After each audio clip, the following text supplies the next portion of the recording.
já pode começar. A Karina quer oficialmente abrir só?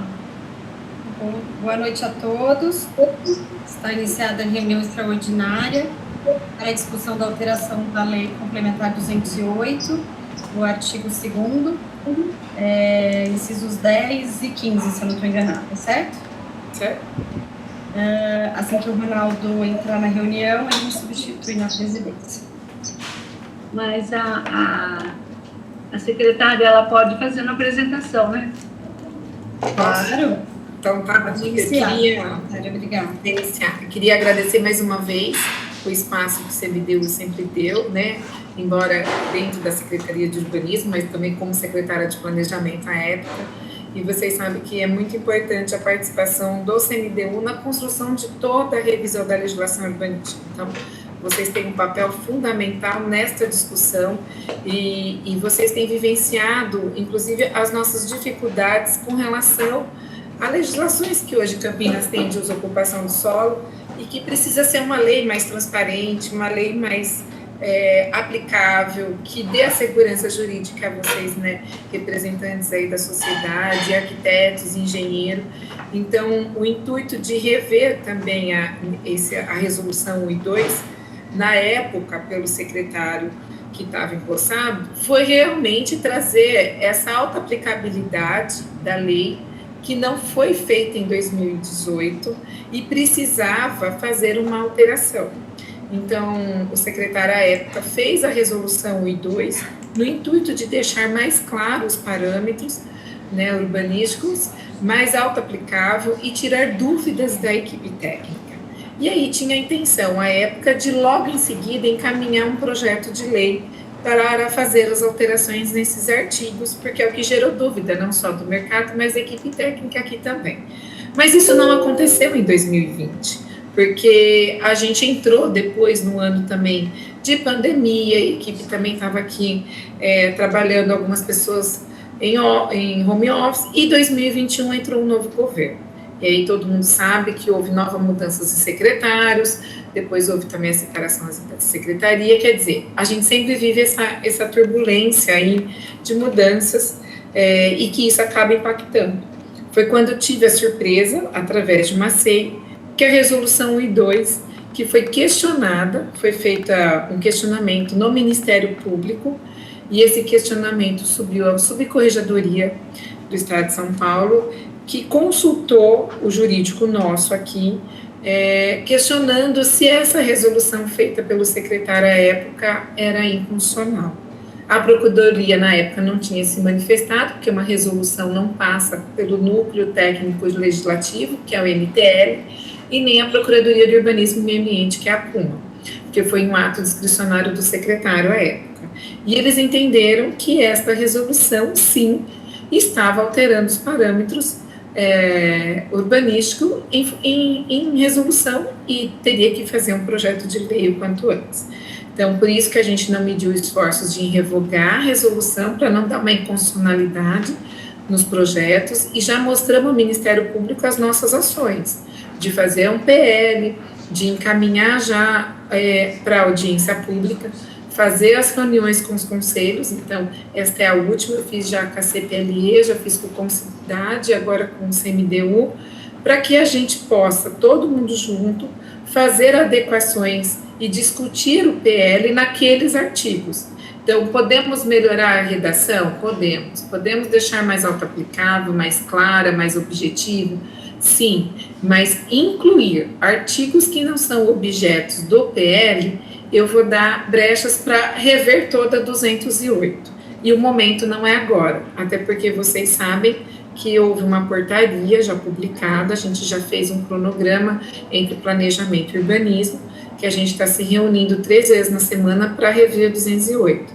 Então, aí no máximo, acho que uns 2 meses, a gente já tem um diagnóstico de tudo. Então, vamos retomar o mercado, né, nos processos que hoje estão parados, trazer uma legalidade ao ato público do que já foi aprovado e o que já foi emitido ao alvará de execução e também o que já está em construção, que foram baseados na resolução 1 e 2. Tá? Então, essa a minha introdução que eu falo, para vocês entenderem o processo histórico que aconteceu, mas que a gente entendeu que não dava para regulamentar por decreto, que tinha algumas coisas na resolução que é explicativo, que até daria, mas a Procuradoria do município entendeu por não fazer isso por decreto e uma parte por lei.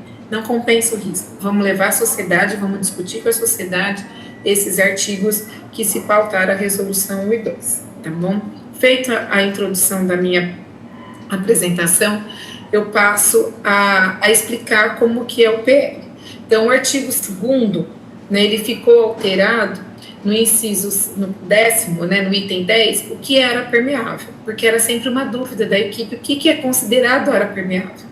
Então, toda a área de solo natural, reservada à observação de água, preferencialmente a cobertura por vegetação, podendo ser coberta eventualmente por areia ou pedrisco, que era uma discussão. Será que eu posso fazer uma parte de pedrisco ou colocar uma areia? Isso pode considerar como permeabilidade? Pode, se eu tenho um jardim que eu quero colocar pedriscos e pedra, por que tem que ser a grama? Então, isso a gente acabou deixando um pouco mais detalhado. Área coberta em qualquer pavimento destinado a caixa d'água, casa de máquina, espaços para barriletes, equipamento mecânico situado em área comum e circulação vertical para pedestres comum ou privativo, inclusive anticâmara. O que esse artigo 15 traz? Que essas áreas destinadas a caixa d'água, espaços de barrilete, não computam no CA. Então, o que isso faz? Que dentro de um projeto vertical, né, eu excluo essas metragens quadradas, eu faço com que o prédio construa mais 2 pavimentos, respeitando o limite de altura que o zoneamento traz, ou eu posso até engordar um pouquinho, né, em termos de área construída a unidade privativa. Então, o jurídico entendeu que esta possibilidade de excluir essa metragem quadrada, somente a lei pode beneficiar, e não uma resolução, e não um despacho. Porque realmente é um bônus, né, vamos dizer assim, é um incentivo que na legislação está trazendo de não computar essas áreas dentro do cálculo de CA, o que permite você edificar um pouco mais, permite você construir uma tipologia com uma metragem melhor, uma metragem maior. E aí no item C, né, também traz uma questão de que a somatória de todas essas áreas comuns, varanda, equipamento mecânico, área privativa, vestuário de funcionário, área de lazer, portaria, olha que loucura, corresponderia a 5% da área total, exceto para habitação unifamiliar e multifamiliar horizontal. Então, no empreendimento vertical, você tem que somar todas essas áreas e dar um desconto de 5%, né, que é o que você iria computar como área construída. E os armários e depósitos fechados e privativos de, no máximo, 2,50 metros quadrados por unidades localizadas no pavimento, onde houver vagas privativas nas ocupações de linha P. Então, para vocês terem uma ideia, a gente já fez uma reunião muito produtiva com a CPLE, inclusive está vindo uma proposta deles na audiência de computar apenas a área construída unidade privativa. Porque se a gente faz tanto cálculo, eu demoro tanto para fazer uma memória do que a área de equipamento mecânico, vestuário de funcionário, área de convívio. Gente, é uma loucura. Isso impacta na nossa aprovação, porque eu demoro mais para ter essa memória de cálculo e fico metrificando no projeto que é a área construída. Então, veio com uma sugestão da CPLE da gente resumir tudo isso numa simples frase, tá? Embora o PL está disponível, mas trazendo uma contribuição para a gente computar a área construída, aquilo que é unidade privativa. Vou inovar no meu projeto, quero interligar a área comum com a garagem. É a área comum, não é a unidade privativa, eu não vou computar. Eu quero fazer uma área de lazer ou uma portaria coberta. É área privativa? Não, é área comum, então eu computo. Então, está vindo como uma contribuição, eu acho que por isso que é importante essa construção, né, que sempre tem sugestões, e isso é muito importante no processo democrático.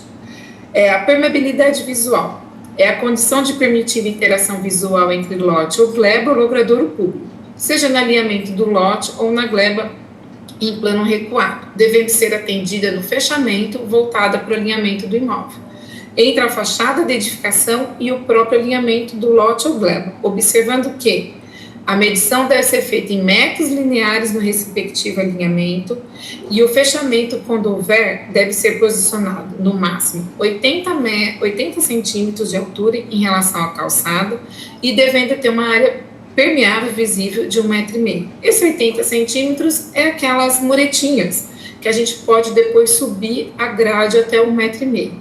A ideia da permeabilidade visual é você trazer segurança às pessoas que transitam pelas calçadas, né, da cidade não ser toda murada, nesse conceito de urbanismo inovador que a gente está trazendo, de ter a integração entre o público e o privado, que as pessoas possam olhar dentro dos prédios, o prédio também fazer uma certa vigilância de quem está andando, porque você imagina a cidade toda murada, toda solidificada, né, fica uma cidade fria. A partir do momento que você joga esse ajardinamento, você joga as grades, você tem uma integração, a gente tem umas fachadas mais vivas.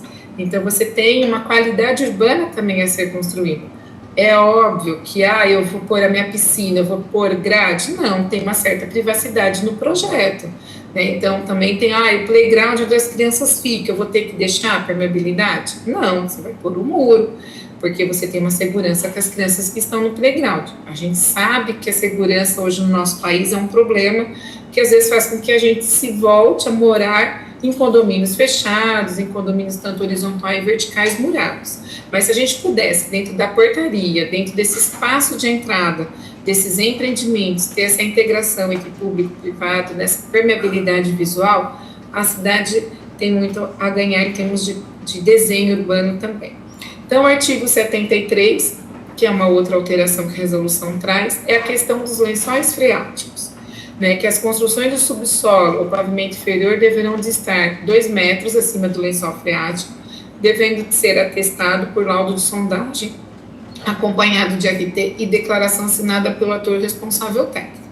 Para os demais pavimentos, quando houver escavação superior a 2 metros, na situação mais desfavorável que o ponto da edificação, em nenhuma hipótese pode atingir o lençol freático, devendo ser atestado por laudo de sondagem acompanhado de RT e declaração assinada pelo ator responsável técnico.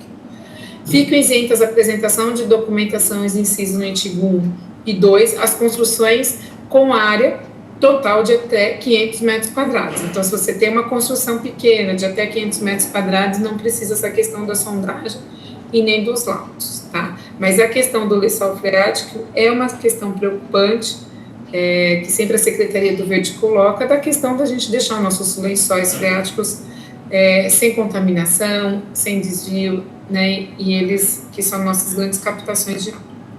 Entende-se por lotes existentes também, antes da vigência dessa lei, os lotes já cadastrados na Prefeitura e também os lotes provenientes da anexação, de desdobro, de loteamento, de modificação e remembramento e reloteamento, cujos pedidos foram protocolados antes da vigência desta lei complementar. Era mais para essa questão de anexação dos lotes, tá? O artigo 83, que para os lotes de até 3 mil metros quadrados na zona ZR e até 5 metros na zona mista 1 e 2, será tolerada uma variação para maior de até 10% da área do lote, desde que mantido todos os demais parâmetros dos lotes, de 3 mil metros e de 5 mil metros, respectivamente. E para a tipologia da ocupação HMH, na condição tolerada, conforme artigo 137, serão aplicados os parâmetros relativos à zona mista 2, tá? Fica alterado também o artigo 84, que é os subsolos poderão ocupar os recuos e afastamentos dos lotes, que isso era uma questão de que a gente estava bastante na parte comercial e até de alguns empreendimentos verticais, você podia colocar o subsolo como garagem encostando no alinhamento, porque ele está lá embaixo. Então, isso, a lei não estava clara e a gente traz esse esclarecimento que já estava na resolução. O artigo 95, visando a segurança do PSE saída de imóveis, deverá receber a sinalização de alerta, exceto para habitação unifamiliar e demais tipologias para vagas, nos recursos com acesso direto e indireto. Isso aqui um pouquinho é a resolução 2, que trata um pouco da questão dos imóveis na regularização quando é pequeno comércio, que já está construído, às vezes a rampa de acesso não permite e a gente trabalha essa questão da sinalização de alerta para entradas de vagas nos recursos, com acesso direto e indireto, O artigo 98. As edificações se instalarem no município deverão atender a quantidade mínima de vaga, de acordo com a sua área e a sua atividade. Então, a gente trouxe também o regramento da resolução 2, que quando a área for menor ou igual a 500 metros, a gente calcula uma vaga para cada 100 metros. Se a área construída maior que 500 metros quadrados e menor que igual a 1.000, uma vaga a cada 80 metros quadrados. E aí a gente deu os exemplos aí de quais são as atividades comerciais que beneficiariam. A área construída maior que 500 metros quadrados, menor ou igual a 1.000 metros, uma vaga para cada 60 metros quadrados para áreas de grande porte, como centro comercial, mercado, supermercado. E traz uma alteração nos quadros na tabela de vagas, tá? Para a aplicação dos parâmetros previstos nesse artigo, será utilizada também a área construída total, excluindo as áreas do artigo 2, inciso 15, linhas A, B, C, D, E, área de EPC.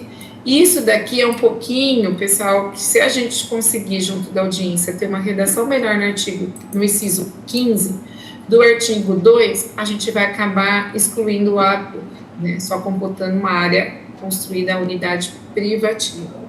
As vagas obrigatórias destinadas a PCD e idoso, sempre a gente somava com o total.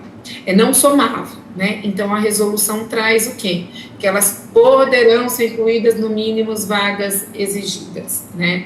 Então, para vocês terem uma ideia, se eu estou computando essas vagas de PCD e idosos na área total, é uma questão de ser alteração por lei e não por uma resolução, que isso venha a ter uma flexibilidade na contagem de vagas pela atividade comercial. Mesma coisa, as atividades destinadas a motos e bicicletas, que também deverão ser acrescidas no número de vagas mínimas exigidas. E as vagas de carga e descarga, embarque, desembarques e rotativos, também serão facultativas para os casos enquadrados nos incisos 1, 2 e 3 deste artigo. Tá? O artigo 197, que os pedidos de aprovação, ampliação e regularização para imóveis com projetos já definidos, né, sobre o cumprimento da legislação, não precisariam, na questão estarão dispensadas da questão da permeabilidade visual, da fruição pública, que são áreas já construídas, né? Então, se eu estou fazendo projeto de regularização, eu não tenho que aplicar essa legislação hoje atual, porque aquilo já está solidificado. Então, essa questão de permeabilidade visual e fruição pública, ela não se enquadra. Então, para os pedidos de aprovação de ampliação e regularização, também deverão ser mantidas as áreas permeáveis conforme a aprovação anterior, podendo, a critério do interessado, ser reduzido até a porcentagem mínima da lei complementar. Não tenha sido cobrada a permeabilidade do solo, entendendo que a permeabilidade não é obrigatória para os casos de ampliação e regularização da ampliação. No caso, se aplica o dispositivo no artigo 4, se houver desdobro, anexação, reloteamento de lotes ou lote em que a construção foi aprovada anteriormente, e caso os lotes anexados possuam aprovação anterior nos moldes, a permeabilidade também não será obrigatória. Quando se tratar de imóvel atingido com restrições específicas oriundas de tombamento histórico ou ambiental, com exigência de taxa de permeabilidade superior à Lei 208, prevalecerá a mais restritiva. Os atos de análise e a aprovação praticada sob a égide da Resolução 1 e da Resolução 2 poderão ser convalidados desde que esteja em conformidade com o que está nessa lei. Por que a gente colocou esse artigo? É justamente para dar uma segurança jurídica a todos os projetos aprovados sobre a égide da Resolução 1 e 2, para que a gente traga eles num momento de convalidação, porque o procurador entendeu que eu poderia aprovar, mas eu não posso emitir nenhum alvará de execução enquanto a lei não for aprovada, tá? Então, justamente isso faz com que traga uma segurança jurídica a todos os processos que a gente encontra-se em andamento aqui. Então, o que nós fizemos? Pegamos praticamente a resolução 1 e 2, que já estava sendo aplicada, né, por todo o mercado, aí nos seus projetos de aprovação, e replicamos porque não tinha tempo hábil de se discutir uma nova redação, uma nova, deixando, às vezes, uma forma mais simplificada. Então, dentro desses artigos, é importante a gente entender que a gente tem que que avançar nessa discussão, né? A Karina, deixa eu ver, eu não consegui, na apresentação, pessoal, eu não consegui ler os comentários. Karina, se quiser, posso ler a contribuição. Na verdade, o Valdemar colocou que foi excelente a contribuição do CPLE, né? Isso. E aí eu deixei à disposição, se a MDU quiser, eu posso ler o parecer do CPLE, que foi protocolado ontem via SEI, né? Isso, já chegou aqui para nós. Então, se quiserem, eu posso ler. O que você acha, Celinha? Eu acho interessante, né? Já, de repente, é o mesmo pensamento dos conselheiros, né? De todos. E como a audiência pública já vai ser quinta-feira, então a gente está com tempo curto para mais alguma coisa. De repente, se a MDU quiser corroborar com a mesma contribuição, a gente reforça a contribuição do CPLE. Então, só endossa, né? Faz um endosso dessa contribuição. Você quer compartilhar para eu fazer a apresentação? Você não tem, né, Carol, aí o parecer? Não tem. Mas se você me passar o número da ceia, eu consigo ver. Tem, peraí. Peraí que eu pesquiso aqui. Ou a Celinha me deixa como apresentadora e eu coloco também, né? Eu já estou aqui, ó, só você me passar o número da CEI. Usuário externo, acho que não. Só o final. PMC 2023. Eu ponho o intercorrente, né? Eu tenho o número do processo original, não é o outro, né? 2023 000814 6864. Eu não sei se esse é o seu ou é o intercorrente, né? Não, já está aqui. É esse? É o Elton, né? Isso. Eu vou tentar... Deixa eu lá, peraí, na apresentação. Espera só um pouquinho. Eu vou fechar.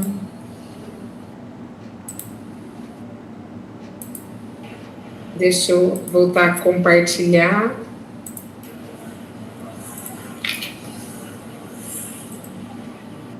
Deixa eu tentar abrir um zoom aqui. Vocês estão vendo a tela, pessoal? Então? Vamos sim. Karina, pode ler. Eu acho que tem que aumentar um pouquinho. Eu não consigo ler, eu estou no notebook, eu não consigo enxergar, já estou sem óculos. Assim não dá para ver. Aí, agora eu consigo. Oi, gente, boa noite.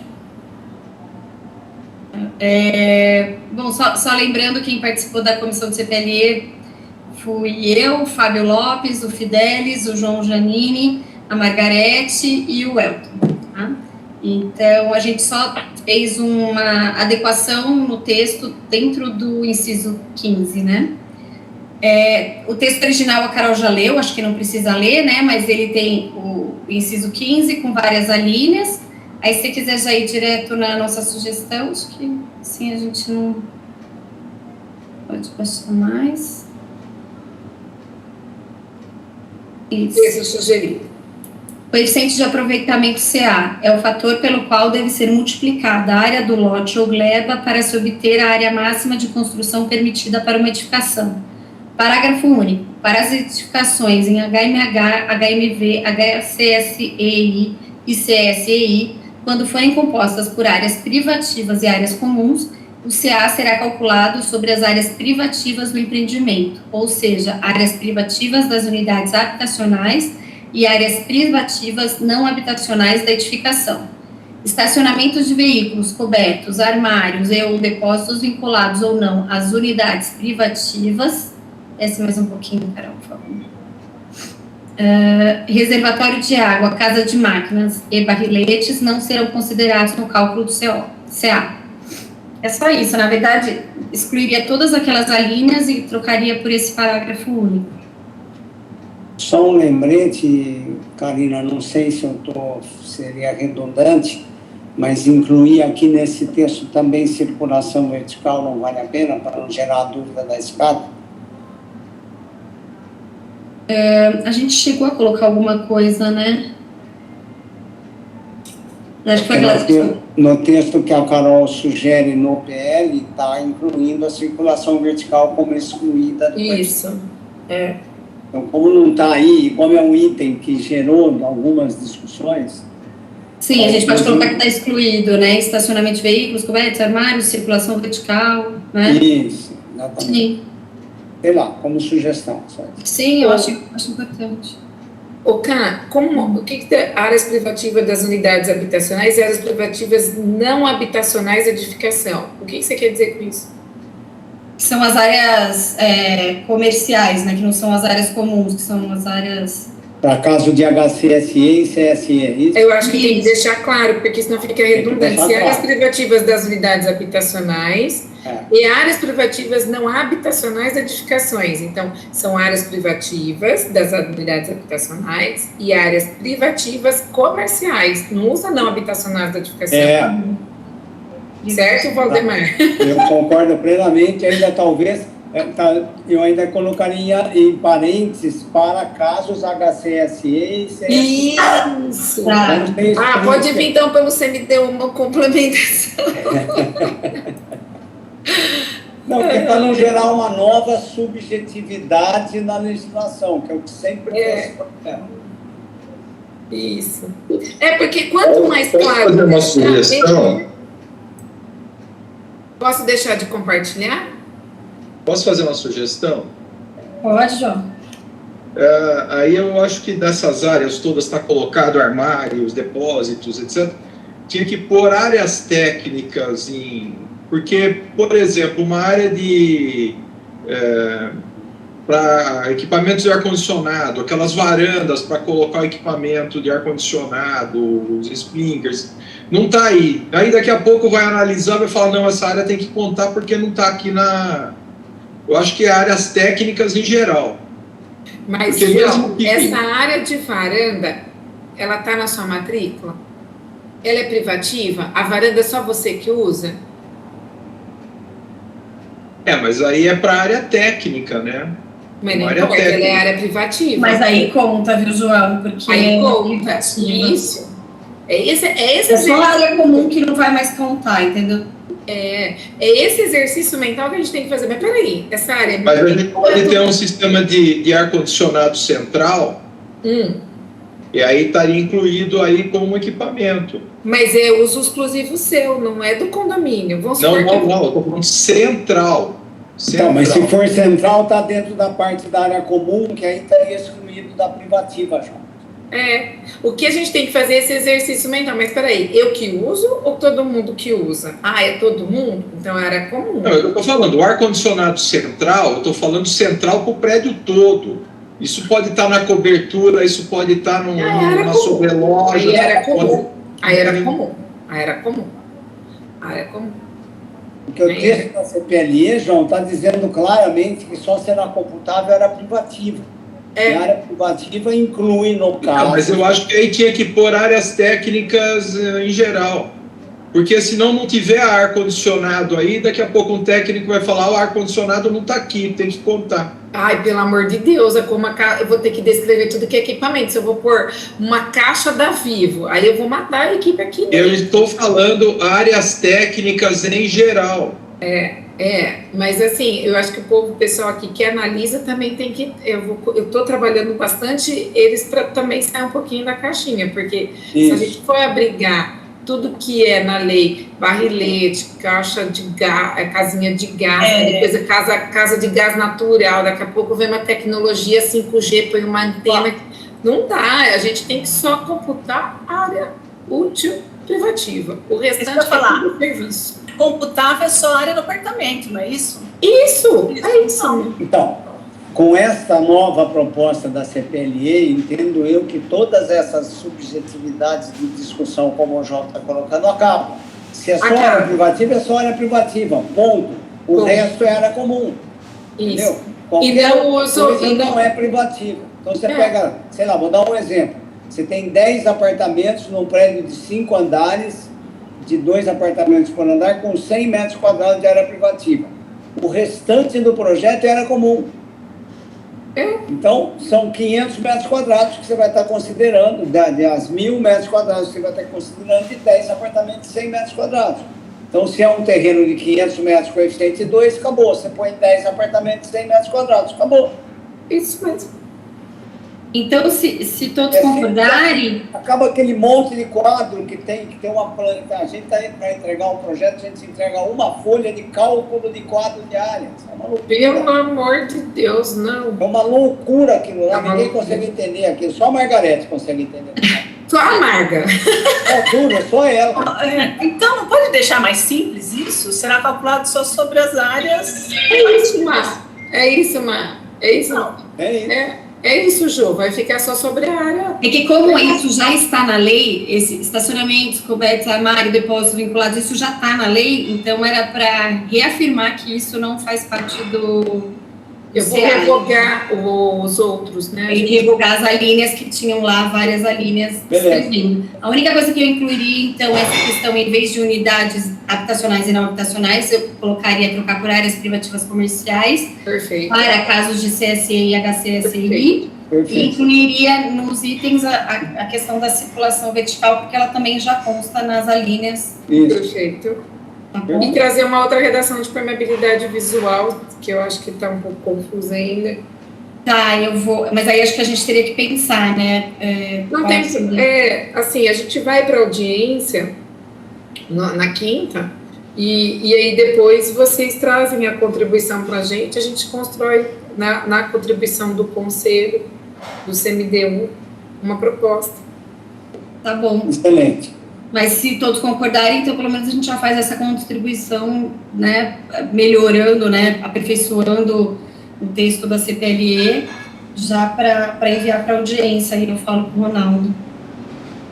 Isso. A questão de vagas também, que PCD e idosos entra no cômputo, a questão da regularização, né, e ampliação, de não ficar exigindo permeabilidade.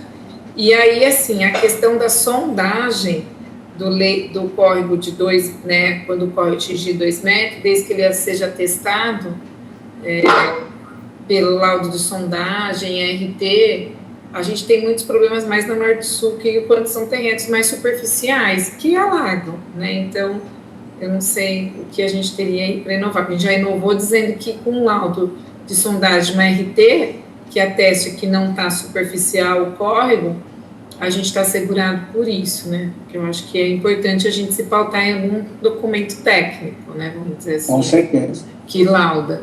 E uma coisa que eu vejo aqui, uma dúvida assim, o que é escavação e o que é perfuração.